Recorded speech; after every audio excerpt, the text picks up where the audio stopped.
G'day guys, Mac with the Outer Circle, and in today's episode we're going to be looking at the Halot Mage S. This printer was sent out to me to review by Creality, and I've done my review. Well, you're listening to it obviously if you're watching the video, and I'm happy with the results I've been able to get out of the printer. All of that is good. There are things this printer does really well, a few things I would like to see improved in models going forward. There are a few little quirks that I'd like to talk about before I get into the actual review. And the first of these quirks is the 14K aspect. For whatever reason, printing companies are chasing larger and larger and larger quantities of pixels on the screens. There is a point though of diminishing returns when it comes to the amount of pixels you have on the screen. More does not necessarily equal better, and just because you say something has 14,000 pixels, like in this case, that doesn't mean you're actually getting it. Because, well, frankly, this is true of all the different brands. The Saturn series over at Elegoo, or it could be any of your Anycubic M series printers. None of them actually meet the actual definition for the amount of pixels. Some of them are covered up, some of them are restricted in the size of the build plate. And it just is what it is. It's just sort of a marketing gimmick, and there comes a point where having more and more pixels does not equate to having a higher quality printed miniature. Because that's what I look at around here, high quality 3D printed miniatures that you want to use in your tabletop wargaming. And for me, I think anything between that 8K and 14K is perfectly acceptable. Most 8K printers, very few people are going to paint them in such a way at 8K that you're really going to show up the flaws in the print. So having a printer at that resolution, such as the others in this series from Creality, the Halot Mage Pro and the Halot Mage, they are going to get you the same quality of printing in 9 out of 10 situations. It's going to be pretty rare when you hit times where, well, it just doesn't quite work. Now, as for the Mage S itself, let's get into the actual review of the print system now that I've mentioned these other ecosystems. So, in the printer, obviously, we have a whole bunch of marketing spiel on here about what we've got going on online. Ultra precision. Well, it's about on par with everyone else's precision, let's be honest. The Dynax ultra fast mode build plate. Now, the speed of this thing is phenomenal. You can get it to print very well and at very high speeds. However, this is my first gripe with this series of printers and high-speed printing in general, is that the hardware is starting to show limitations. The Z-axis travel, which is our up and down movement, is done by a single bearing-assisted lead screw. And we have two linear bearings that help to guide the build plate. But at the speeds we're now moving these machines, I don't feel that the two linear bearings quite close together and the size of the Z-axis screw really work for the amount of speed and precision that we're talking about without getting some degree of, say, Z wobble starting to occur or inaccuracies in the build. And often I'm seeing people having to slow down the printer in order for this to work correctly. This is a major limitation. And it's not just here, it's happening across the board, because all the printing companies want to have the smallest machine possible physically in space, printing the largest volume of miniature possible, and Creality, like all the others, are doing the tried and true method, which is a single screw heading vertically with a rail on either side of it. And that is fine to a point. But the larger the build plate gets, the more surface area in contact with the FEP screen, the more load that it's putting onto the printer at any one time. And that means an awful lot of work is having to occur inside the machine to release the print, come back down, and to try and aim that same print to be pixel perfect with the layer that happened previously. And I don't think anyone has really got the solution correct for this. There are novel systems, like in the Saturn, for example, or over in the Prusa series, where they tilt the FEP away. Now, what's happening in the tilting mechanism is, essentially, you are slowly removing surface area instead of trying to pull the entire surface away at once. By tilting the mechanism and leveraging, you're pulling the front of the build plate typically away and then bit by bit, it slowly works its way to the back of the build plate. And that is the release mechanism for the printer, as opposed to lifting the entire bed up.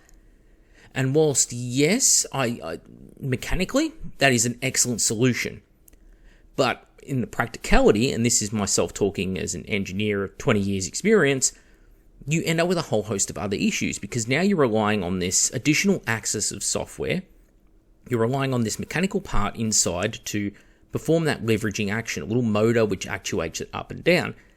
And it's leaving big gaps all around the build plate, where if you get resin down there, you're not cleaning that out. It is now in there, and it's going to damage your machine, damage your screen, something bad is going to occur. So the solutions are not there in that regard. But Creality needs to look at doing something if they want to keep going for faster and faster machines to stiffen up that Z-axis travel. I'm not exactly sure what the solution to that should be, but I can think of a few things they might want to do. Next on this screen, we have the Easy Print Success. Down there, you can see the laser engraved build plate. The very first Halot build plate I ever had was on my first Halot Mage Pro. And I own 3 Halot Mage Pros and obviously the Halot Mage S. The very first one was too good. It gripped way too well, and I had a lot of difficulties. I was breaking so much resin trying to pull the supports off. It was insane.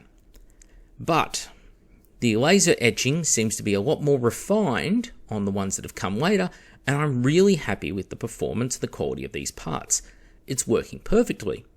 However, some of the issues that I've seen with the build plate is we have the 4 screws that hold the build plate on from each side in order to do the leveling mechanism. Now, here is an interesting point. Before I go any further into that, auto leveling. Auto leveling systems are out there now, and they're testing 2 different things. One is the amount of pressure that's being applied to the build plate. The other is they're just simply using a spring-assisted mechanism, which leads to very clunky, large build plates, which get covered in resin and things like that. And, well, I don't know. I think that they're not very good in their current design, and we have a long way to go yet before I'm really happy with the current auto-leveling systems. So the lack of an auto-level is not a problem for this printer. In fact, I like the tried-and-true method of having the 4 screws. What I don't like is that the 4 screws are going into an aluminium housing. This means it's very difficult to torque up those high tensile steel screws without risking stripping the aluminium in the housing. There are a couple of things that can be done about this. First is a steel or titanium housing. More expensive options plus weight. You could also look at drilling the housing and putting helicoils into there, so hardened steel, essentially screw threads that replace the aluminium threads inside the housing. Something like that would go a long way towards ensuring that you can torque up these screws to the appropriate tension, because unfortunately, aluminium being quite a soft material in comparison to steel, it is very easy with these fine screw pitches to damage the aluminium and therefore to have trouble torquing up these build plates. It's not something that I'm a fan of. And the build plate and the high-speed mode in conjunction with one another, I know a lot of people want to know what this Dynax ultra-fast mode is. And I can't tell you from the company's perspective because I've never been told. But I'm pretty sure I know what it is, and my hypothesis is it's like having a high and low speed transmission in a 4-wheel drive vehicle. When you're operating in a standard mode, it unlocks a range of speeds that are available to you. Let's call those speeds 1 to 10. And when you go into Dynax mode, it now puts a new gear into place and it unlocks you speeds 10 to 20, as an example. And that's really what's happening. It's a software unlock that's going on. It's not a mechanical change. It's not a mechanical transmission. This is an electrical transmission that we're talking about, where a new range of possible speeds and parameters is unlocked by selecting this particular mode. And in this printer, they call it Dynax Plus. What this means is that the build plate is going to move very, very quickly up and down. This is a pain in the proverbials in a couple of ways. The first of which is when you first start the print, it will move down at very, very high speed. It will move down into the resin and it will very rapidly try and move all of that resin out of the way. Liquid being a liquid, well, it's not compressible, so it wants to move out of the way of the build plate. And when the build plate comes in, All that squashed resin has to go somewhere, but because the build plate is moving so damn fast, it often causes the resin to splash up and out of the actual resin receptacle at the bottom of the vat. Very frustrating because it covers all the inside of your lovely 3D printer in little droplets of resin which you have to clean off, and if you don't, a bit of sunlight hits your printer, potentially it will cure that resin onto the actual orange shrouded ultraviolet screen that's supposed to protect everything. Very frustrating. And when it finishes the print, well, I think there needs to be a slight firmware update here, because at the end of the print, what happens is it performs a rapid move from where it stops printing all the way back to the Z0 at the top of the screw. And when it does this move, it moves very quickly, and it doesn't give time for any of the resin on it to drain off. So what happens is it shoots up to the top, and then all this resin comes flying off, dripping at high speed from the print back down into the vat, and can often again splash and contaminate the inside of the printer. With these printers, and something that we very strongly see over here in the other Halot series printers, especially the Mage Pro, is that inside these printers, what we have is we have a resin pumping system that's located inside the machine. And the resin pump in the machine is able to actually empty out the unnecessary resin that we don't want to have floating around. This is a fantastic feature when it works, and it prevents you from having to handle the resin constantly, because none of these vats are any good for emptying. I've shared a design with Creality of how they could fix the spout so that it poured correctly. They've not taken me up on it, and that's fine. I don't hold them against them at all, because every manufacturer is in this boat. It's kind of a pain in the butt, where you try and tip the resin out of this vat, the pour spouts on the sides don't work, and it just slops resin everywhere. And so we've added in this pump, which they then removed in the Mage S. It's not a killer for me by any means that they've removed the pump, because you can add it back in, you can buy it as a separate part, and some people just don't like the pump. I've seen it get in the way of several people and it's damaged the pump or destroyed the pump, or it's been one additional thing that they've had to sort out and get ready before they print. I think in additional models going forward, they should include the pump. Resin handling is something you just shouldn't have to do. But rather than having a lever that sticks out into the vat, what they should do is change the shape of the vat so that there is a small, let's call it a little cutout in the vat to one side. Maybe the vat is a little bit larger, it's asymmetrically shaped, so that the vat actually can be positioned in such a way that the fill and empty spout can be put out of the way of the build plate, and that would make it a very, very handy feature at that point. Unfortunately, as implemented, not great. Now, I bring this up because although the pump is not included on this model of printer, it only comes on the Mage Pro. On the Mage S, with all of the high-speed travel and all the resin being splashed around inside there, and not having a pump, it means you're mitigating all of the safety factors, which are becoming more and more important as people are starting to understand the nature of the chemicals that they're working with. And the one thing that Creality has done really well in this regard is the Smart Air Purifier. It's actually a proper hard filter with activated charcoal in there, which is sucking the air that's inside the printer out of the printer. Whilst yes, you could argue that this might take hot air out and expel it away, at least it's filtering the air and making it better in the room surrounding the printer. It's getting rid of a lot of those fumes, and it works quite well.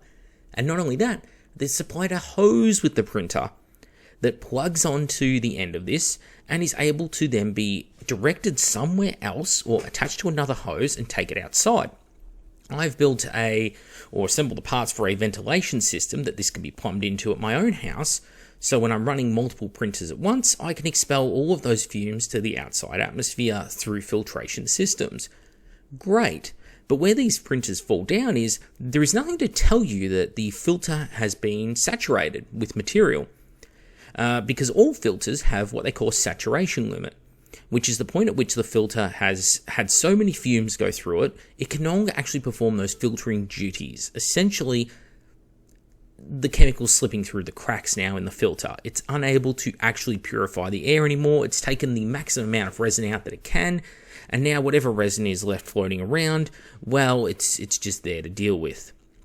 So I would like to see that implemented. And other brands have filtration systems, but, well, Elegoo's and Anycubics both being, like, I would say they're the major brands that people are gravitating towards in the market. Their particular print systems have proprietary filter systems, or they're recirculating the air that's already inside the printer, which is sort of a why situation. Also, with this printer, one thing that would be really, really, really nice to see is a fermentation band. This is a type of heater that's used in brewing of alcohol specifically. A strap heater which wraps around the outside of the vat and can be plugged into the USB on the machine or into a separate power source in order to heat up the resin. Resin always performs better at higher temperatures. You're looking somewhere around that 30 degrees Celsius zone for the best sort of performance in your resins. Now, you can go hotter than this and it won't really affect the resin, but at a certain point it starts to aerosolize the materials more, and that's a negative. That's what you don't want to happen. So you want to stay away from that particular aspect. Now, I give a lot of props to Creality here in having the ability to put a pump on the system, having a massive charcoal filter which actually filters the system and does a fantastic job of filtering the odor. They get full props for all of that. I think they've done an excellent job in this category. So, well done to them for that. Those are the best features on the printer. More so than the speed, more so than the screen size. And I know these are sort of catch-alls where the industry are all looking at each other, and whatever one manufacturer does, the other manufacturers feel they have to incorporate all of those things into their printer. My suggestion would be to them to stiffen up the build plate itself, and if they're going to go for the high-speed travel, in order to allow it to move up and down more smoothly, and to look at some sort of mechanism, perhaps building it into the build plate itself rather than building it in onto the vat, where the build plate can actually tilt at an angle, as opposed to the vat tilting, where you get all that resin run down the sides of the vat, and to change the program so that when you finish the print, it doesn't just return to zero at the highest speed known to man. If they can alleviate these things, they'll get rid of a lot of the problems with the physical hardware of the machine, which otherwise is pretty fantastic. It's a well-built machine. It looks gorgeous. It looks sleek. It looks modern. Has an excellent touchscreen interface. It's a landscape interface. They're my favorite. Some people hate the scrolling text when you go to select a file because, I've got to wait for it to scroll back to the start if I miss something. Me personally, having used a lot of printers who don't have that text, it's frustrating. But the interface does need work in general. Inside the interface, you aren't really clear on what is the control mechanisms for raising and lowering your Z-axis height, what's going to cause a crash and what's not. You're not exactly sure on this. It probably needs to be a bit better laid out for English language audiences, and it also needs to be better located. It should be the first thing you see when you go to the first screen of settings, should be how to raise and lower the Z-axis. And functions that you don't use very often are often popping up in this place. So I think the priorities of those who design the machines and the actual user are a little bit skewed in this category. The twin USBs and being located on the front is pleasurable. There is nothing worse than machinery, and Creality's been guilty of this in the past with units like the K1 Max I have, for example. K1 Max having the actual filament reel located on the rear of the machine and feeding through the rear of the machine. It is a huge nightmare trying to load filament in and out of that machine. Anyone who's used it can tell you that. That's why there's so many modifications to move the filament spool somewhere else. Other machines, like I've had in the past with Anycubic and with Elegoo, they've had USBs mounted on the side of the machines, which takes up space in your print farm, because now you've got to put a larger area between your machines. You've got to leave a gap for you to be able to reach up there. And of course, nobody can ever put in the USB the correct way, can they, right? So having the USBs on the front, very handy. The two USBs allows you to put something like a webcam on there if you want to do time-lapse photography, for example, of the print. Powers it all off the machine. Fantastic. But you're locked into using the proprietary software of Creality if you do so. So, 6 of one, half a dozen of the other, because you're going to have to use Creality Cloud software on your mobile device in order to make that happen. As for software, Essentially, it's Chitubox these days. There used to be a Creality slicing program, which was, it was okay. It was a derivative of Chitubox.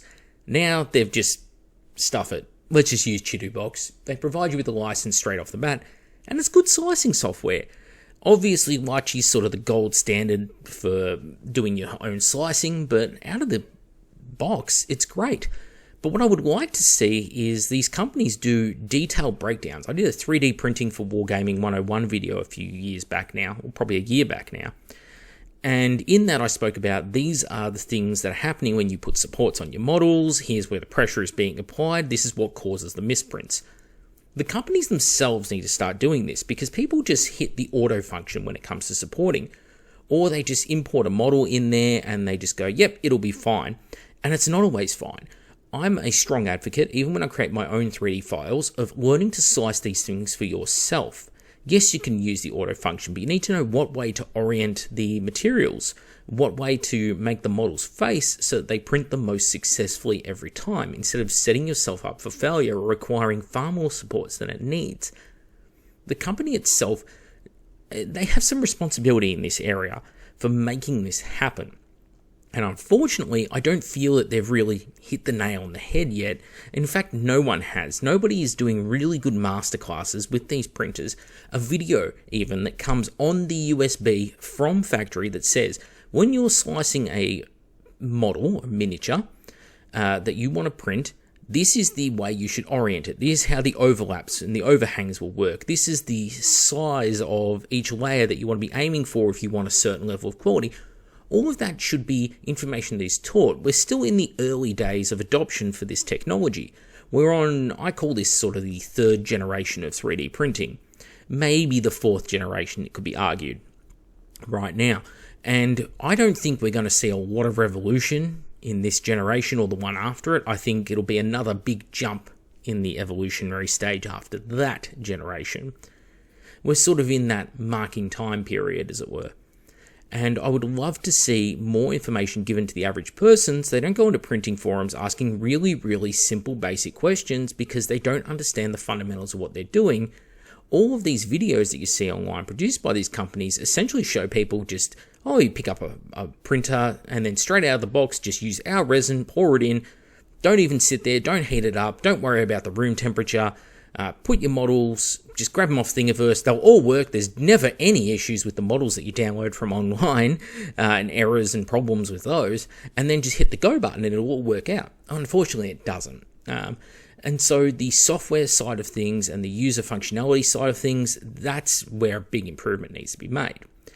I also got given some of the high-speed resin from Creality to test out with the printer and can confirm it worked wonderfully. However, separation within the resin, oh boy. So these resins are very, very thin. They are a very low viscosity resin. A high viscosity is thick, a low viscosity is very thin, so more like milk than honey. And that means that it really moves when the build plate pushes in and out of it. Like I said, it's a big piston going in, it deforms all of that liquid, and then it shoots out the sides and spatters the inside of the machine. Frustrating stuff, right? And contaminating as well, especially if you have the lid up. If you forget to put that lid down, you're going to know it because there's going to be little speckles of resin all around the printer after it's finished its job. You do not want this. I do not want this. Nobody wants this. So having a resin that doesn't need to be constantly stirred and stirred and stirred between uses, that would be nice. And also doing something about that resin spilling would also be nice, as I alluded to before, but I won't go any further down that path. What you really want to know about now is the quality. So, the quality of the machine was good. The hardware was good. The slicing software is functional, perfectly functional. The resolution of the screen and the performance of the curing, it's all fine. It's all industry standard, what you should be expecting. So great. There are no major downsides to this printer. Everything is a trade-off. There is nothing that makes this so superior to Anycubic that I would take it over Anycubic, but vice versa. There is nothing that Anycubic is offering that makes me go, that is definitely better than this. I typically pick Creality not because I get given free stuff by them. There's plenty of brands that offer me free stuff. That's not the issue. I pick them because I feel that I'm working with a safer ecosystem. Filtration systems and resin pumps are something that really appeal to me as a person who works in composites and plastics and has done so for, the last 6 years or so. I don't want to be having to be handling these materials constantly with my bare hands or without a respirator or respiratory aids of some kind. And their machines are able to add in a degree of safety, a factor of safety that's otherwise lacking. Having the flip top on the printer, for example, some people don't like it. Oh, it takes up more space. But for me, I go, great, I don't have to handle it with wet resiny gloves. I can just use a knuckle on my finger, quickly flick the top open, do what I need to do in the printer, and flick it back down. I don't need to place both of my hands onto the printer and lift the entire hood off, placing it down somewhere. Any contamination that is on the hood is now wherever I've placed it down. You see, these are the trade-offs that we have inside the printing industry. No brand has it all figured out. No brand has reached the point where it's like, this is the must-take. I know that Elegoo fans are absolutely in love with the Elegoo ecosystem. Sure, there's a lot of things to love there, but there are a few things to dislike in that system. It's the same with Anycubics, the same with Frozon. They're all in roughly the same place, so it comes down to personal preference. And my preference is, I like the printer with the filtration system. All I want them to do is change up a little bit of that software with how it moves into and out of the vat, because it shoots in and out of it at such high speed, which, again, contamination. Now, quality-wise, is the quality that they show on their on the website an accurate representation of the quality of the printing? Yes. All of the printers that are available on the market these days can get you these results. And that is not because nobody is trying to have the best device that everyone else goes, oh, I wish I could get that quality. No, they can all get that quality. The problem is they're selling it to you in all the manufacturers' cases as you will get this quality no matter how much speed you use in the machine, which is frankly not true. Speed is a huge factor, and the resin is a huge factor in this. You can get away with doing higher speeds with thicker resins, it's just a bit more risky to do so. You can get things like the Angel you're seeing on screen, but you're not going to get that if you're running this thing at the highest possible speed and smashing that out in under an hour. It just won't look like that. The physical hardware is not rigid enough to guarantee you that level of quality. The actual level of quality, well, you'll be seeing pictures of that floating on screen as I talk. And I was very happy with the quality I was able to achieve. Many of these prints that I did, I was able to print an entire squad of Space Marine miniatures, 20 miniatures, in, I think, 2 hours, or just under, like 1:48, something like that. I was able to also print some larger stuff in, and we're talking sort of 3-4 inch long objects, weapons for tanks. I was able to print those off in, I think, just over an hour using the Dynax mode. So those high-speed modes do work. They do get you what you want performance-wise, but you've got to pick the parts wisely. And if they were parts that were going to be looked at under a microscope up close and super high detailed, I would not be choosing those high-speed modes. Frankly, I don't think any manufacturer is really offering the speed to accuracy that they claim. And then, of course, when it comes to our systems, I've talked about all the hardware, we get to the film itself. And here you can see the vat, and you can see the little pore spouts on each side, and they're pouring spouts because they don't work very well. But the film that it comes with is this Picta film. And the Picta film is very durable film, easy release film, but it's a sort of, if you're familiar with the frosted glass sort of contact that you can buy, it's a plastic film that you can put over your windows to make them look like frosted glass. It looks kind of like that. It's slightly foggy or murky to look through.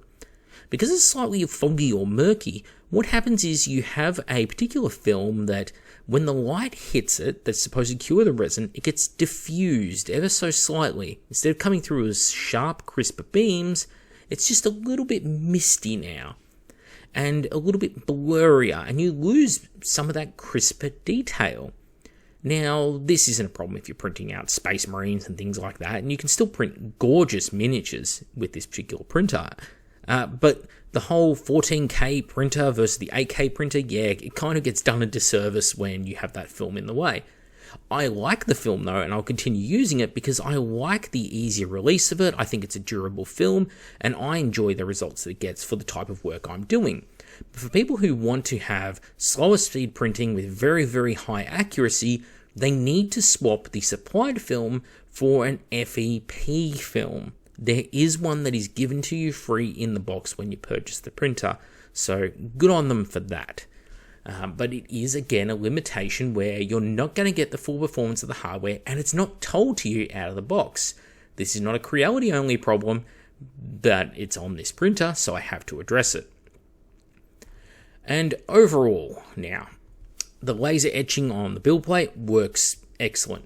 The leveling system to get the zero height, very reliable, but I think some people will strip out the aluminium threads, causing it to have a few little issues. It will happen at time to time, and again, this happens to many manufacturers, so no slide on Creality here. And overall, I'd have to say that I would recommend the printer. I wish it came with the resin pump by default at the price point it's at. I think it's probably a little bit too expensive for what it actually has to offer in comparison to the Pro series printer. But I do like it. I like that the printer has the features that I want to see in a printer. What I want are refinements, and all of the things that I've suggested as improvements are issues that are plaguing the printers in general at the moment across the market. So would I buy another one of this? I'd have to say yes. I would actually probably run 2 of these and 2 of my Halot Mage Pros. The Pros for things like tanks and vehicles, and I'll probably use these for infantry and the finer detailed miniatures, try and get some more out of that 14K screen. But knowing that I need to add resin pumps in as an afterthought, what I might even do is machine my own vats. I think I'm at the point where, because of the shape of these vats and the technology and emptying them out, I have access to CNC machinery and such. Got the skills and the background. I think I might just make my own vats at this point because I'm not happy with what any of the brands really are supplying at the moment. There are printers that have the particular hardware that I want to see technically out there on the market, but they're 2, 3, 4 times the price, and price is a big factor. It's a hobby. If I have to pay 4 times as much and I get 1 printer instead of 4, I'm now 4 times slower, even if the print quality is going to be slightly better or the hardware is going to be slightly better. Is that a worthy trade-off? And I don't know that it is if I'm printing in bulk. But that's a side concern and nothing to do with the rest of the review. Anyway, I'm Mac with the Outer Circle. Thank you all for tuning in on the video.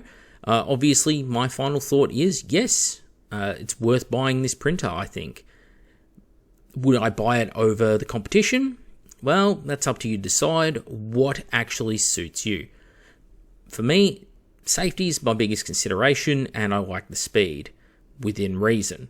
So that's why I gravitate in this direction. If that's not what you're chasing, if you're chasing different results, maybe Elegoo, maybe Anycubic, it's up to you. Anyway, thank you for watching, and I'll see you next time. Leave your thoughts and feedback in the comments below.